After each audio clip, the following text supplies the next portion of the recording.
नमस्ते, Naina's veg किचनमध्ये तुमचं स्वागत आहे। आज आपण जांभळी लांब वांगी जी असतात त्याची भाजी करणार आहोत। ही वांगी पातळ सालीची आणि कोवळी आहेत, त्यामुळे लवकर शिजतात। तर इथे ही वांगी त्याचे देठ कापून चिरून पाण्यात घालून ठेवलेली आहेत आणि आता मी ती भाजी करणार आहे। तर इथे कढईमध्ये 2 चमचे तेल तापवलं आहे, अर्धा चमचा मोहरी, अर्धा चमचा जिरे घातलेले आहेत, 1-2 लाल मिरच्या, सुक्या मिरच्या घातलेल्या आहेत तोडून, आणि अर्धा चमचा हरभरा डाळ आणि अर्धा चमचा उडदाची डाळ घालून ते परतून घेतलेलं आहे।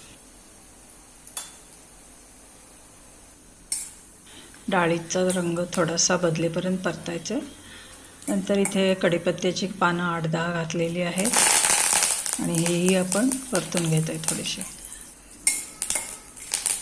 चपाती, भात, भाकरी ह्याच्याबरोबर छान लागते। ह्याच्यामध्ये आता थोडासा हिंग घालते मी।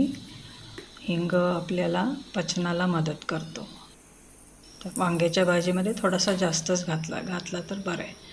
नंतर इथे जी वांगी चिरून ठेवली होती ती इथे त्यातलं पाणी काढून टाकून मी एका चाळणीवर घातली होती ती, आणि ती आपण ह्याच्यामध्ये घालून ती आपल्या फोडणीबरोबर मिसळून घेतो आहे। नंतर त्याच्यामध्ये अर्धा चमचा लाल तिखट, पाव चमचा हळद,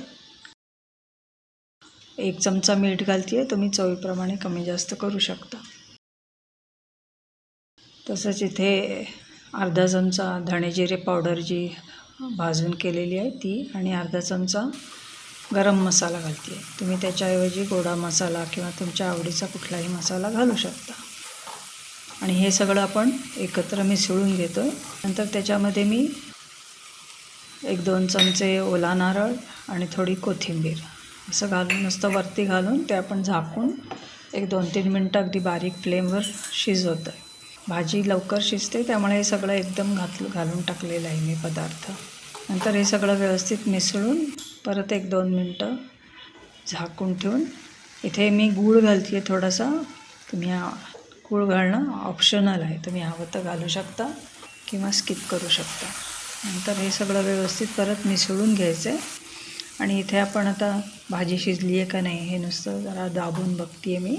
अजून एखादं मिनिट ठेवलेलं बरं म्हणून परत झाकून ठेवते आहे।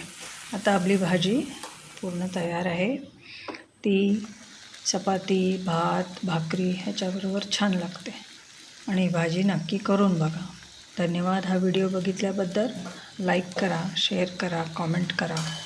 तर भेटू पुन्हा पुढच्या व्हिडिओच्या वेळेला।